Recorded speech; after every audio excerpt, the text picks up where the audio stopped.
Greetings, everyone. Pete Pardo here from Sea of Tranquility. Welcome to another one of those shows, man. We're just doing too many of them these days.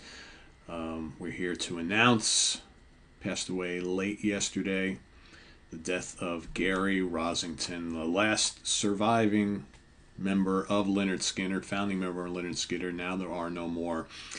Gary Rossington, born December 4th, 1951 in Jacksonville, Florida. He passes away March 5th, 2023 at the age of 71. The great Gary Rossington from Lynyrd Skynyrd. Yeah, it's been a tough week, right? We lost Wayne Shorter. You heard from me about Wayne a few days back. We also lost David Lindley. All right, I'm not overly familiar with David or his music, but another notable passing this week. Excellent guitar player.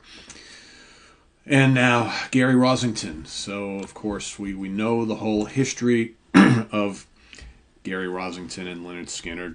Right, of course, this great southern rock band formed in Jacksonville, Florida in the late 60s. They burst on the scene in the early 70s and pretty much were one of the shining lights of the U.S. rock scene throughout the decade, on a trajectory to the stratosphere, and then, of course, interrupted by that horrible plane crash, which took the life of Stephen Cassie Gaines and Ronnie Van Zant, and basically broke up the band. The rest of the guys survived, had to deal with their injuries. Gary struggled with addiction to painkiller medicine from the injuries he suffered in the plane crash, but eventually, got back on his feet, was able to perform music for decades after. But as we know, if you've been following the career of Lynyrd Skynyrd over the last handful of years, he suffered a heart attack. He had open heart surgery. Gary has not been well, and lot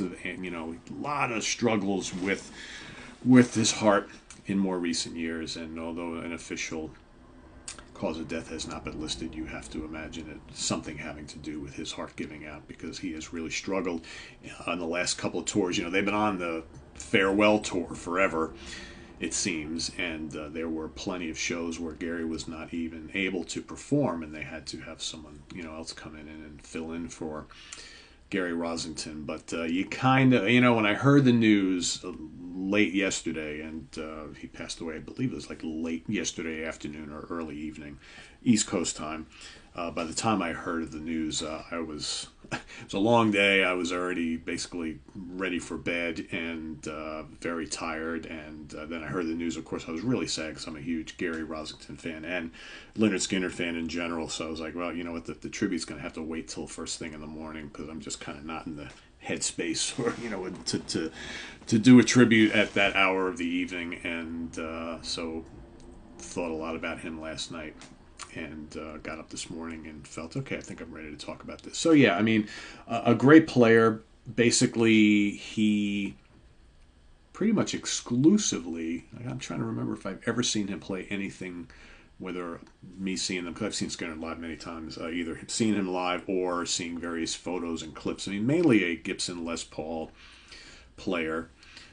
He had a 59 Les Paul, which he absolutely loved, and that was kind of one of his favorite guitars. He had a name for it. The name was Bernice. But I've also seen him play a Gibson SG at times in photos and pictures and clips and things like that. I think I've even seen him perhaps play a Firebird. Alan Collins played an Explorer, and I've seen him on a Firebird as well. But yeah, he made up the original guitar team in Skynyrd with Alan Collins. It was originally the two of them. Then, of course, you had Ed King coming into the fray. And then, when Ed left, you eventually had Steve Gaines come in briefly with the band before the plane crash. And there have been many other people since, but he's been saddled up next to Ricky Medlock from Blackfoot for many, many years. We also had Huey Thomason in the band from the Outlaws. So Gary has had lots of guitar partners since the band got back together in the late 80s. But yeah, he mainly played a Les Paul most of the time. Tremendous slide player as well. That's his slide playing on songs like Freebird, great lead player, but he was more of it's funny because if you listen to or if you read lots of interviews Hi, I and will come you books. back in here. So, with Rossington's passing being announced by Lynyrd, Skynyrd on the band's official Facebook page on Sunday evening, that was on March 5th, no cause of death was given by the band. It was common knowledge that the guitarist had battled a number of heart problems, including an emergency heart surgery in 2021. 6 years earlier, he suffered a heart attack, prompting several of the band's concerts to be cancelled.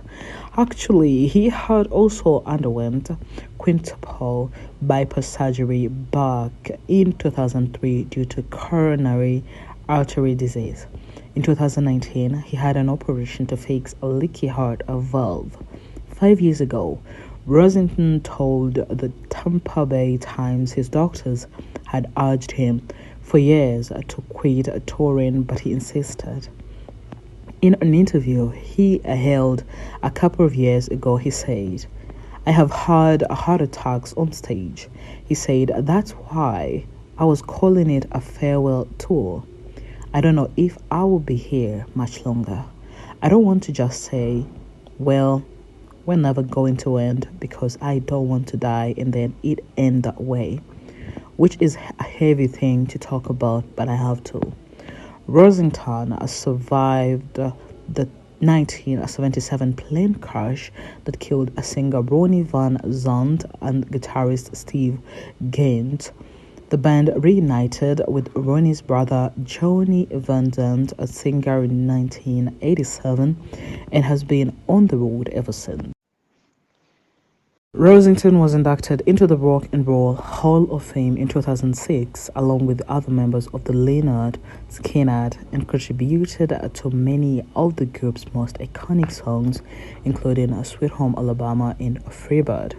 Last December, Rossington told Rolling Stone magazine about Lynyrd Skynyrd's enduring relevance. In his own words, he said, "It's a tribute band right now, and everybody knows it's not original.